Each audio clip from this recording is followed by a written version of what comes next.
नमस्कार दोस्तों, स्वागत है आपका इन्फिनिटी नॉलेज में। तो दोस्तों, जैसा कि आप सभी को पता ही होगा कि रशिया की तरफ से यूक्रेन के बॉर्डर पर 1,75,000 सैनिकों का डिप्लॉयमेंट कर दिया गया है। दोस्तों, इस आर्टिकल पर नजर डालिए और इस आर्टिकल में कहा गया है कि अगर रशिया ने यूक्रेन के ऊपर अटैक किया तो अमेरिका अपनी सैनिकों को यूक्रेन में उतार देगा। तो दोस्तों, ये बात आप सभी को पता ही होगी कि यूक्रेन की सीमा के आसपास रशिया ने 1,75,000 सैनिकों का तो डिप्लॉयमेंट कर ही दिया है। साथ साथ रशिया ने टैंक, फाइटर जेट, ड्रोन और डिफेंस सिस्टम को भी यूक्रेन के बॉर्डर पर रशिया ने तैनात कर दिया है। ऐसे में अमेरिका की इंटेलिजेंस एजेंसी की तरफ से अब ये कहा जा रहा है कि रशिया यूक्रेन के ऊपर कभी भी अटैक कर सकता है। ऐसे में अब अमेरिका की तरफ से एक बड़ा अनाउंसमेंट किया गया है और अमेरिका ने कहा है कि आने वाले कुछ दिनों के अंदर अगर रशिया पीछे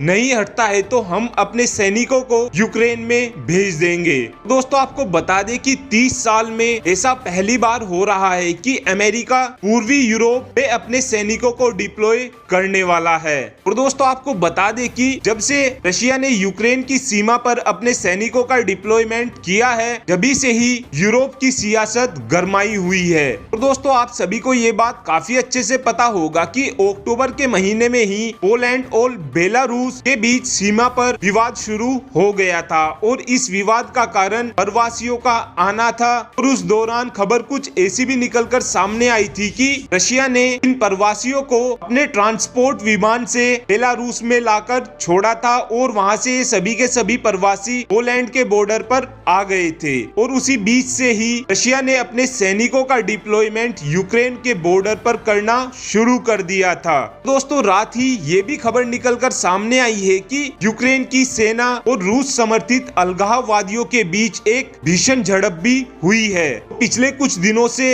यूक्रेन की सेना की तरफ से रूस समर्थित अलगाववादियों पर दबाकर ड्रोन स्ट्राइक की जा रही है। और दोस्तों, आपको बता दें कि ये झड़प ऐसे टाइम पर हुई है जब कल ही व्लादिमीर पुतिन और जो बिडेन की एक वर्चुअल मीटिंग हुई है। और इस मीटिंग के दौरान जो बिडेन ने कहा है कि हम यूक्रेन की संप्रभुता का समर्थन करते हैं और दूसरी तरफ व्लादिमीर पुतिन की तरफ से कहा गया है कि यूक्रेन अमेरिका और दूसरे पश्चिमी देश रूस की सुरक्षा के लिए चुनौती बनते जा रहे हैं। दोस्तों, इस रीजन में अब टेंशन बहुत ज्यादा बढ़ चुकी है और आने वाले टाइम में अगर यूक्रेन और रशिया के बीच कोई भी कॉन्फ्लिक्ट होता भी है तो उस दौरान अमेरिका की सेना यूक्रेन की मदद करने वाली है। और दोस्तों, इस रीजन में पॉसिबिलिटी ये हो रही है कि यहाँ पर युद्ध होना बिल्कुल कंफर्म ही है।